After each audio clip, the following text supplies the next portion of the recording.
No one sails from the Strait of Hormuz to anywhere in the world without the permission of the United States Navy. To the regime in Tehran, the blockade is tightening by the hour. We are in control, nothing in, nothing out. We would welcome that. We would welcome a serious European effort to do something about this strait and this passage, considering it's their energy capabilities that are most at stake. I think it's a wake-up call.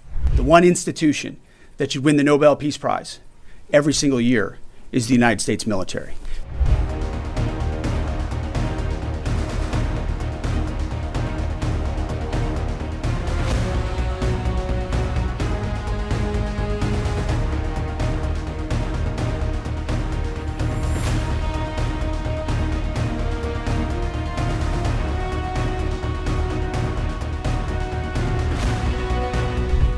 Well, good morning.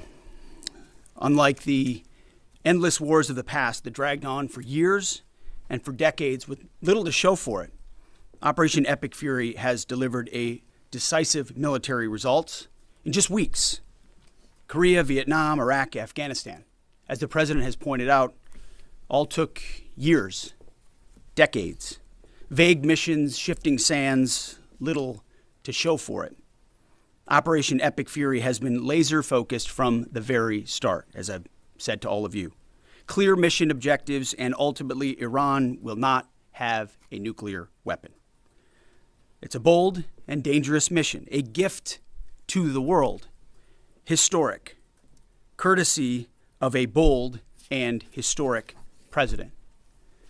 That mission continues today in this new phase as Iran has an important choice, a chance to make a deal, a good deal, a wise deal. As part of that effort, the United States has imposed an ironclad blockade that grows more powerful by the day. From the Gulf of Oman to the open oceans, our Navy is enforcing this blockade without hesitation or apology. Now, as usual, there's a lot of false information out there.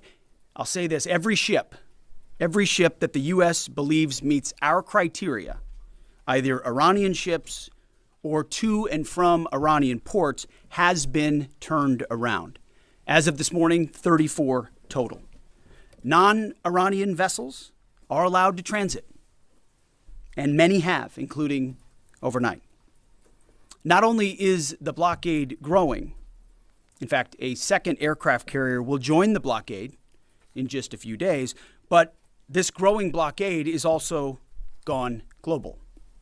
Just this week, we seized 2 Iranian dark fleet ships in the Indo-Pacific region that had left Iranian ports before the blockade went into effect. They thought they'd made it out just in time.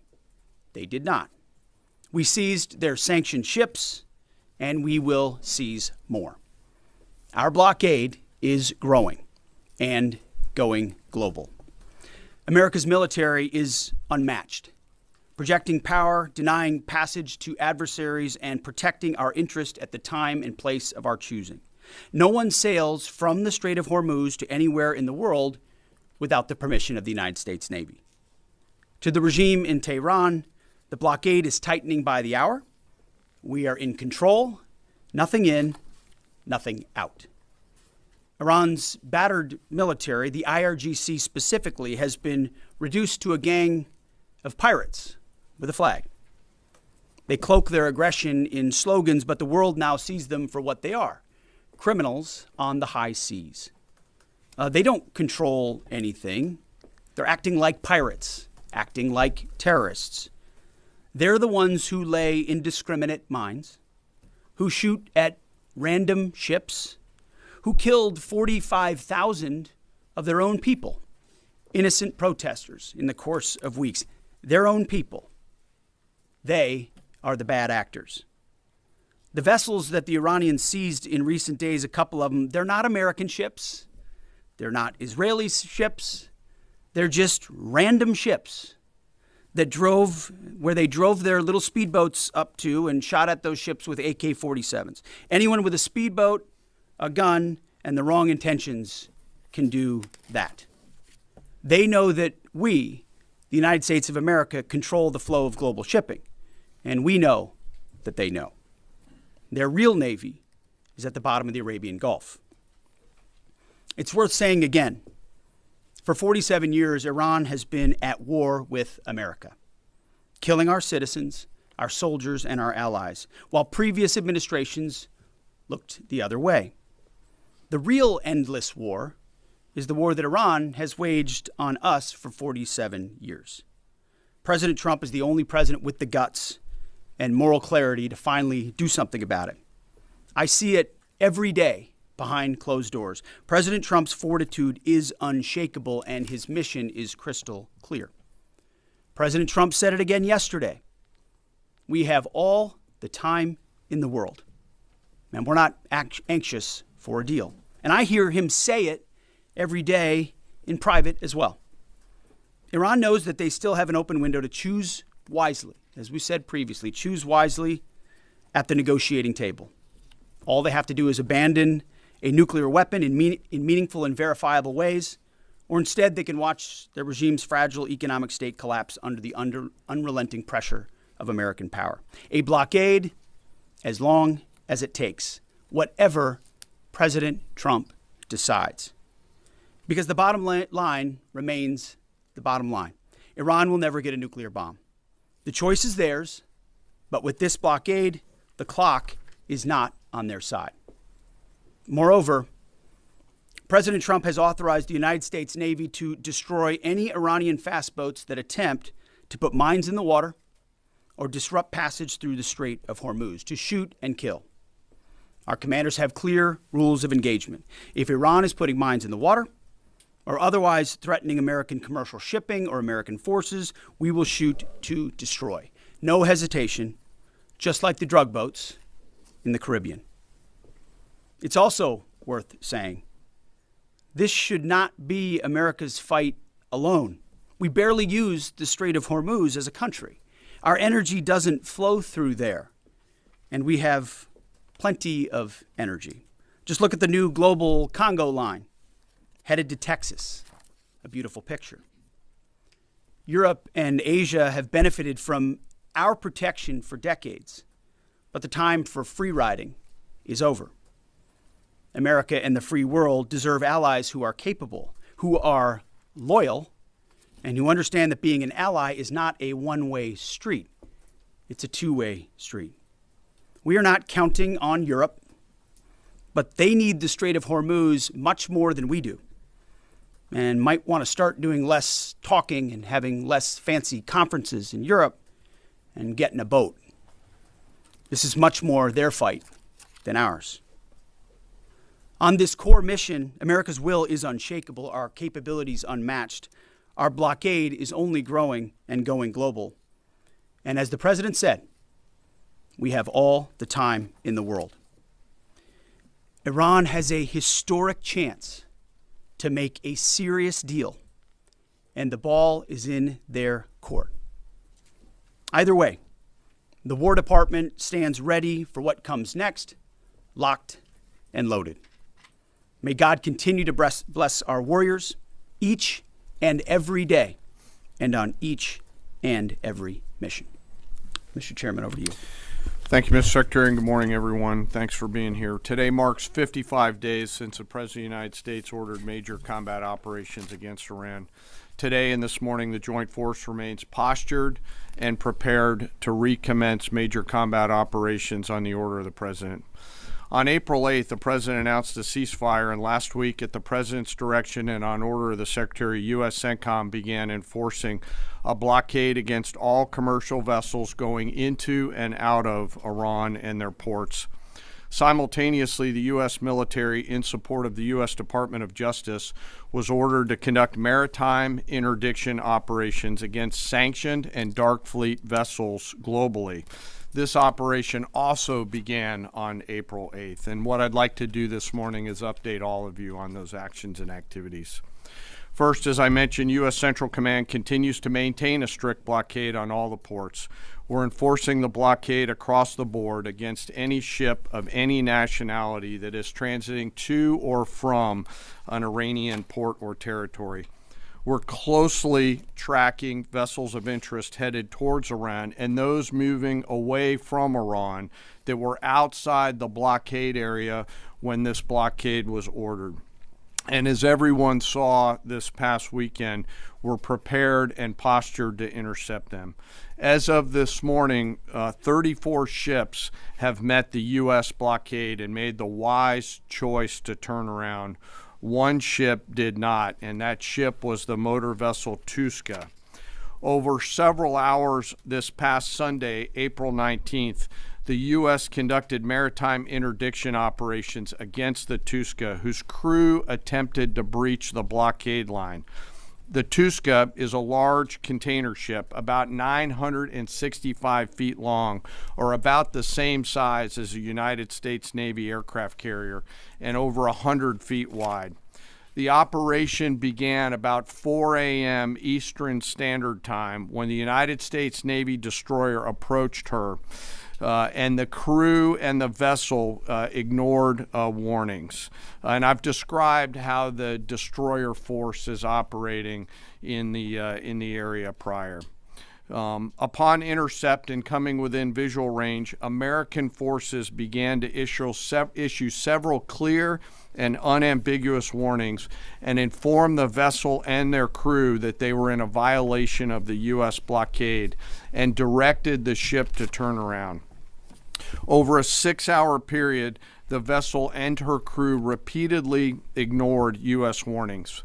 And then the U.S. Navy destroyer executed a series of pre-planned, carefully calibrated escalation options, including firing 5 warning shots.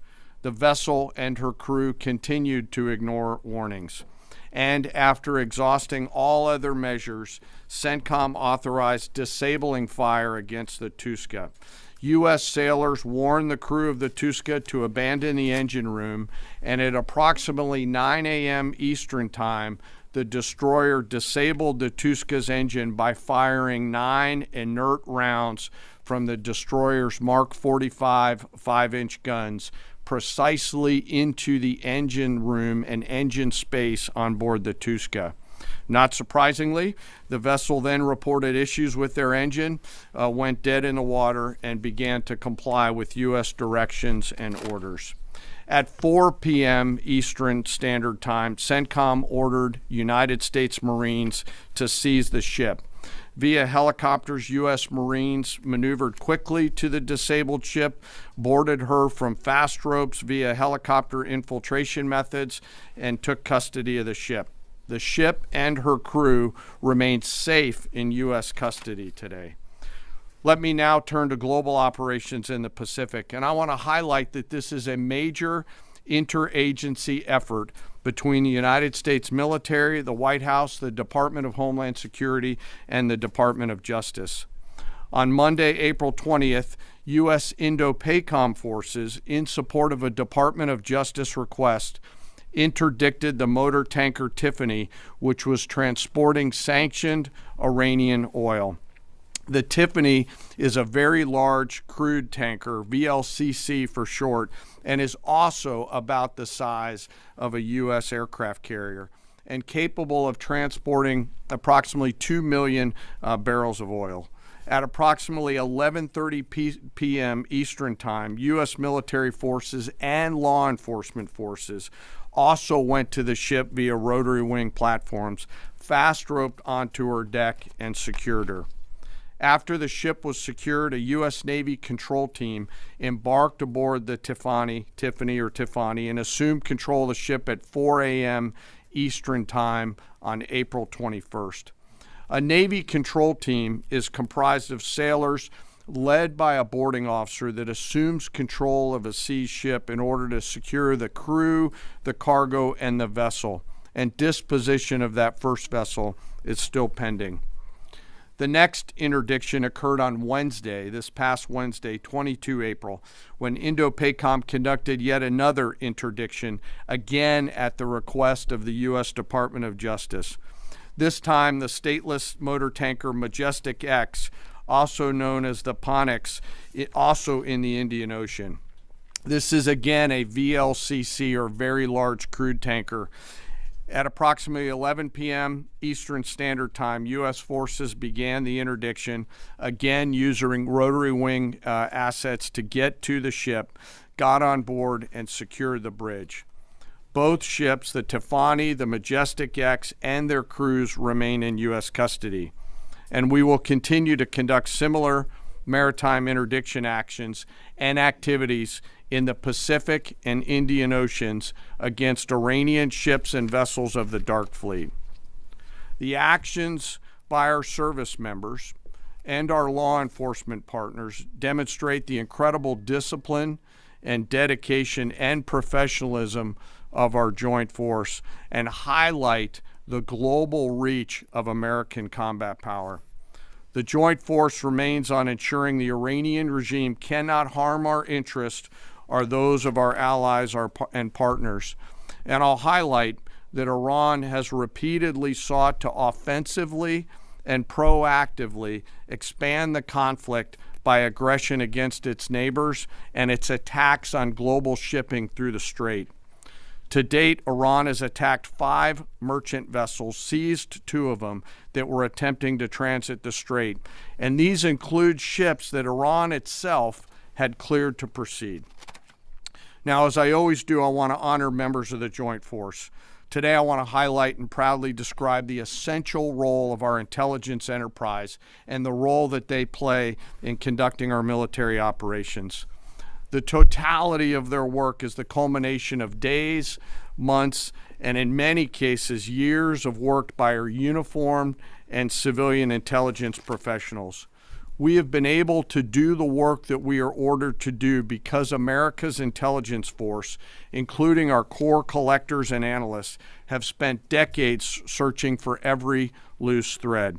From the determination of a particular intelligence requirement to that piece of intelligence being collected in the field by a military or interagency case officer to the rigorous analysis that goes into reporting on that finding, those team members spend their careers answering the incredibly important questions that we must attempt to answer before, during, and after operations. They live in the enemy's mind.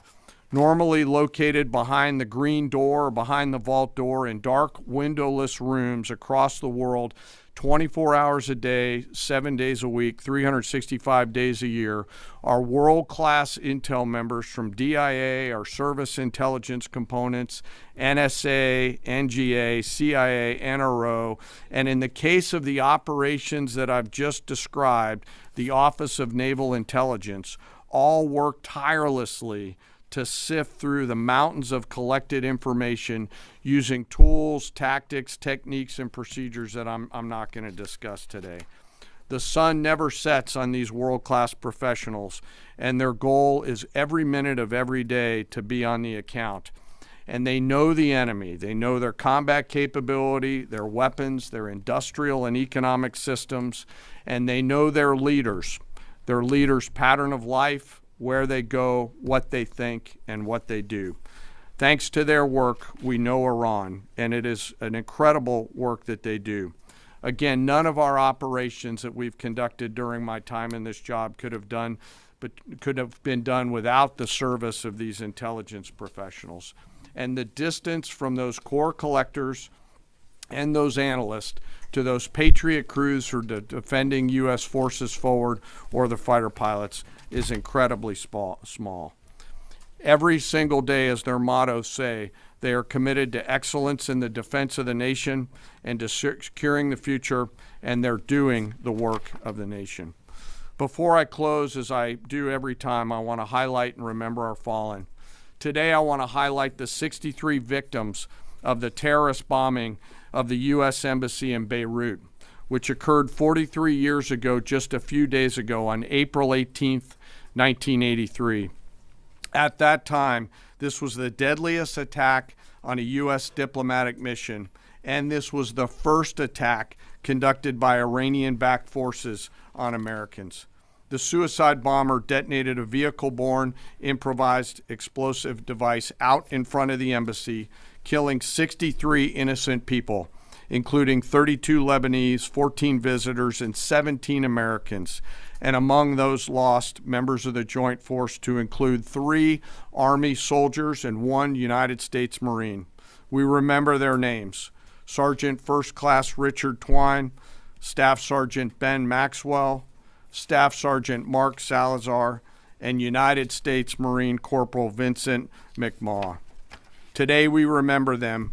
We carry on their memory and the memory of all our fallen, and remain grateful for their sacrifice and that of their families, who continue to show us what courage looks like. As we continue to press forward and maintain these operations, the Secretary, the Joint Chiefs of Staff, and I are deeply humbled by the spirit, tenacity, and commitment and grit of the 2.8 million members of our joint force. The Secretary and I thank every member of the joint force engaged in this operation, every warrior who remains deployed or who is supporting from here at home. Thank you to, and thank you to your families. Sir, I'll turn it back over to you. Thank you, Mr. Chairman. We'll take a few questions. Thank you. In your estimation, have there been increased or decreased instances of Iranian vessels either approaching or trying to breach the blockade the longer it is in effect?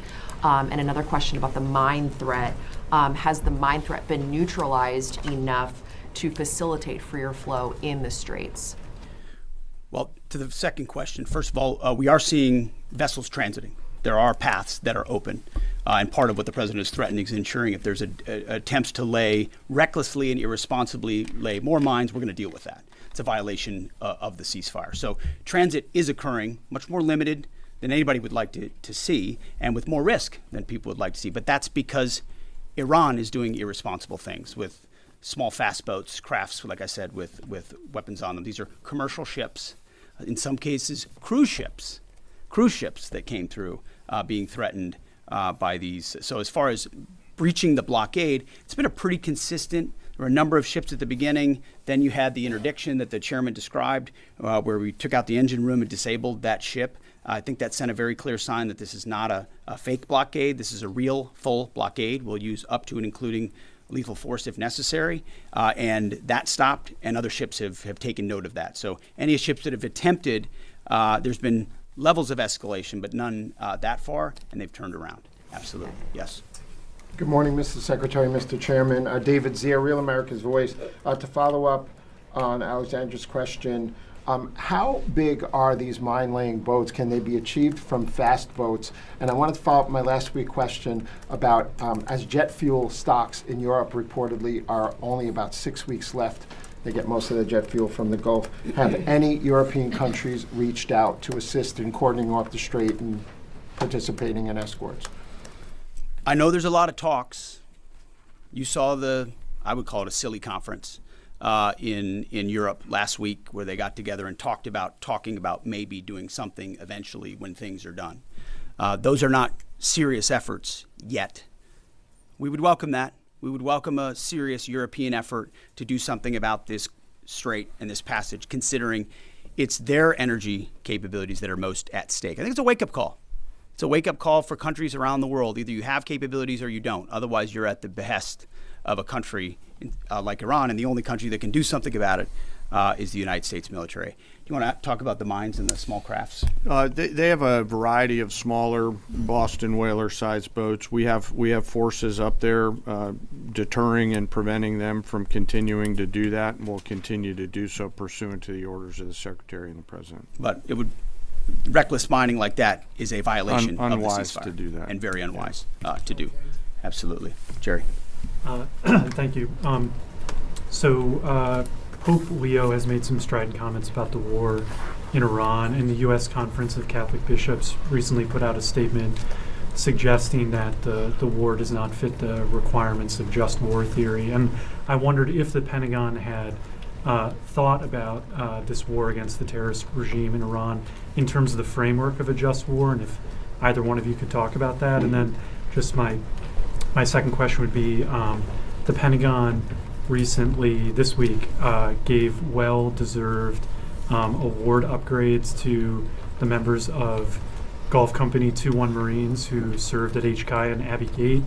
during the withdrawal and evacuation. I wondered if you Mr. Secretary, could speak a little bit about that and maybe give us a little bit more in terms of what to expect from this Afghanistan review in terms of further proper recognition and proper accountability. On the first question, Pope's going to do his thing. That's fine. We know what our mission is. We know what authority we have. We're very clear about that. We follow that. The orders of the president. We've got lawyers all over the place looking at what we're doing and why we're doing it and giving us every authority necessary under the Constitution and under our laws to execute it. So we feel very confident across the spectrum about what we're doing and why we're doing and the legal justification that we're following in order to do it. You mentioned the Marines at Abbey Gate. And what we've undertaken at this department is a historic Afghanistan review. So we have, over the course of months, reviewed what happened leading up to and including the events at Abbey Gate and the disastrous withdrawal in Afghanistan. There's never actually been a full accounting in this department of the decisions that were made. There's been sort of papered over congressional attempts, but never a real deep dive where we brought everybody in to talk about what happened and why it happened. That has happened.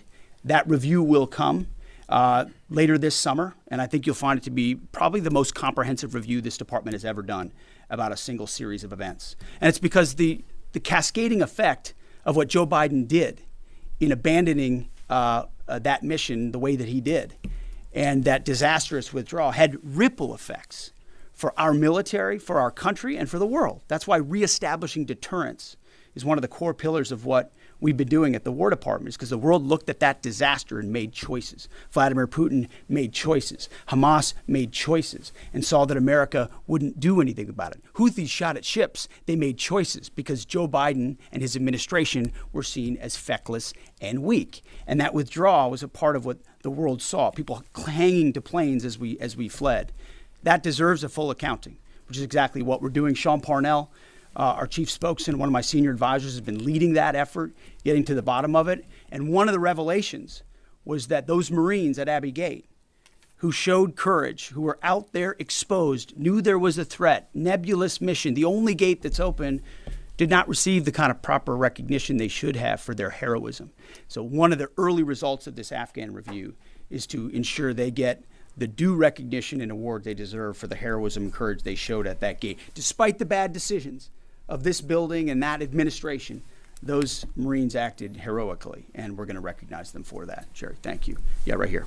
Thank you. Michael Casey with O'Keefe Media Group. Earlier this week, James O'Keefe published a story on Department of Army Nuclear Chief Andrew Hugg, who revealed top secret national security information to a stranger he met on a dating app.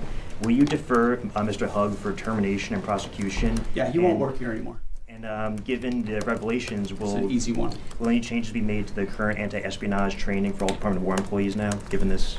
Well, we're always on the lookout for CI threats, any internal threats, anyone talking out of school about things they should not. We take leaking very seriously here, informally or formally, which is why some of the reporting done by some of the people in here is incredibly problematic. They're willing to publish things based on classified information that would potentially harm those in harm's way. And we think them doing so is incredibly irresponsible and unpatriotic. And it would encourage members of the press to think twice about the lives they're affecting when they publish things in their publications like the New York Times. Yes, Chairman, Mr. right here. Was the Tuska carrying dual-use equipment to China?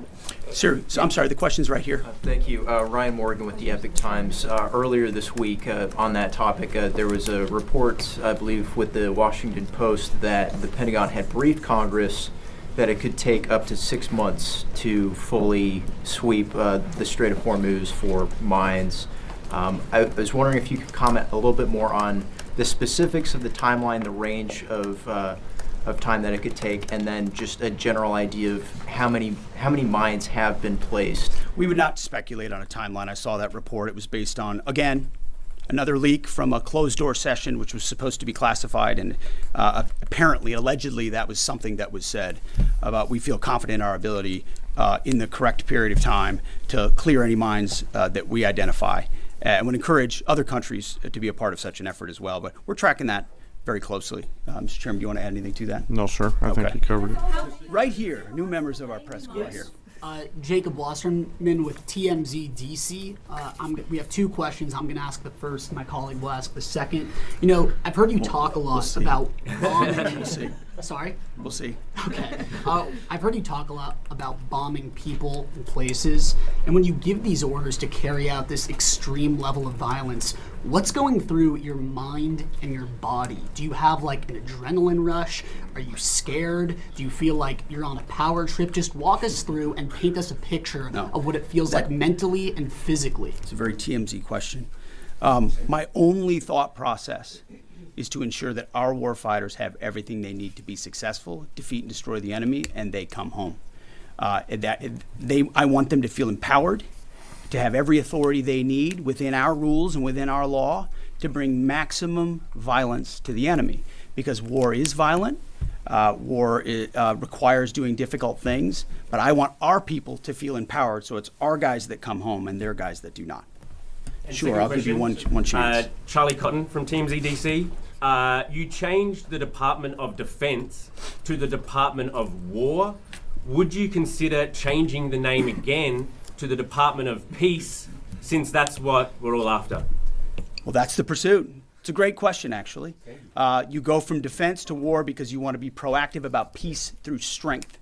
And really, I gave a speech in front of generals about what the ethos of the War Department is all about, because I wanted to go through every echelon of this department. It means something. It's not just words.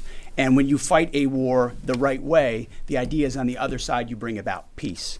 That is what we'd like to see the most. In fact, I once did a video about the one institution that should win the Nobel Peace Prize every single year is the United States military, because we are the guarantor of the safety and security of, not just of our country, but of a lot of people in this world. Last question. Yes, sir.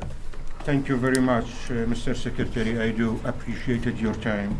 Since February 28, 725 drones and missiles have hit the Kurdistan region as your loyal ally, killing 22 people and injuring 100 others. Even after the ceasefire, Mr. Secretary, 20 more attacks were carried out. My question is, does that ceasefire include Iraq and the Kurdistan region? And really, what is your clear policy toward proxies? Why I am asking this question, by President Masoud Barzani's statement, 5 times targeting his office, even targeting President of Kurdistan region residents in the Hock City. We watch it very closely, and that area and those folks, the Kurds, deal with a lot of what the IAMGs or the proxies are capable of doing, and a reminder of the reverberating effect of this Iranian regime. It's not just what it does to its own people, killing 45,000 of its own citizens just recently, but it's also the terror they've brought to the region. And so getting a good deal and making sure they can't wield a nuclear weapon over top of those proxies is why this mission is such an important one. Thank you very much. Appreciate it. Thank you.